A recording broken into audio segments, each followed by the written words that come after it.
ఓం శ్రీ గురుభ్యో నమః. ఆడవారికి ఈ శ్లోకం ఎందుకు ప్రత్యేకం? ఈ శ్లోకం ఆడవారికి ఒక ఆల్ ఇన్ వన్ లాంటిది, పరిష్కారం వంటిది. ఎందుకంటే ఆడవారు ఒకే సమయంలో ఇటు పిల్లల చదువులు అంటే సరస్వతి, అటు ఇంటి ఖర్చులు ఆర్థికం అంటే లక్ష్మి, మరియు ఈ శ్లోకం చదవడం వల్ల ఆ ముగ్గురు అమ్మవార్ల శక్తి ఆ గృహిణికి లభిస్తుంది. ఇందులో శాకంభరి అని పిలవడం వల్ల వంటింట్లో ఎప్పుడూ అన్నపానాదులకు లోటు ఉండదు.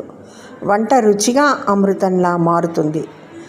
కేవలం డబ్బు ఉంటే సరిపోదు, దానిని ఎలా వాడాలో తెలిసే జ్ఞానం సరస్వతి కూడా ఉండాలి. ఈ శ్లోకం ఆ రెండింటినీ ప్రసాదిస్తుంది. కనకధార స్తోత్రంలోని 10వ శ్లోకం కేవలం ధనం కోసమే కాదు, మీ ఇంట్లో చదువు, సంపద మరియు అన్నానికి లోటు లేకుండా చేస్తుంది. ఇందులో లక్ష్మీ, సరస్వతి, పార్వతి ముగ్గురిని స్తుతించటం వల్ల ఇది చదివిన గృహిణికి అపారమైన ధైర్యం, శక్తి లభిస్తాయి. మరి ఆడవాళ్ళు తప్పకుండా ప్రతిరోజు చదవాలి. కనకధార స్తోత్రంలోని ఈ 10వ శ్లోకం అత్యంత అద్భుతమైనది. ఎందుకంటే ఇది కేవలం లక్ష్మీవార్ల త్రిశక్తి స్వరూపాన్ని మనకి వివరిస్తుంది.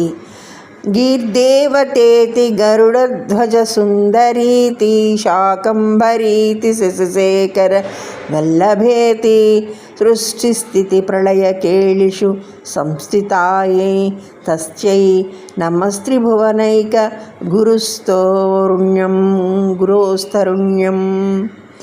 శ్లోకం అర్థం, తాత్పర్యం చూస్తే కనుక ఈ శ్లోకంలో లక్ష్మీదేవిని 3 ప్రధాన రూపాలలో స్తుతిస్తున్నారు.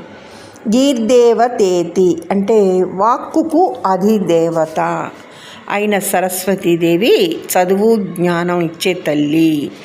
గరుడధ్వజ సుందరీతి గరుడధ్వజుడైన విష్ణుమూర్తి భార్య మహాలక్ష్మి.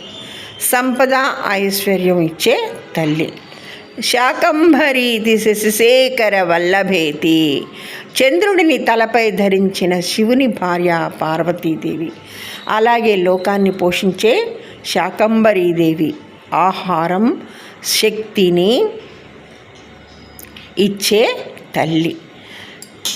సృష్టి, స్థితి, లయ అనే 3 కార్యాలను నిర్వహించే ఆ త్రిశక్తి స్వరూపిణికి, ముల్లోకాలకు గురువైన ఆ పరమాత్మ ఇల్లాలుకి నేను నమస్కరిస్తున్నాను అని చెప్పబడింది. అందుకని ఆడవారికి ఈ శ్లోకం ఎంతో ప్రత్యేకం.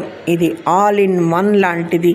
అన్ని సమస్యలకు పరిష్కారం, పనులను తాము నిర్వహించుకుంటూ పోతే ఇహ వారికి సంసారంలో మరి సరిగమలే అని చెప్పాలి. ఆనందదాయకంగా గడుస్తుంది. ఓం శ్రీ లక్ష్మీదేవ్యై నమః. సర్వే జనా సుఖినో భవంతు. ధన్యవాదములు.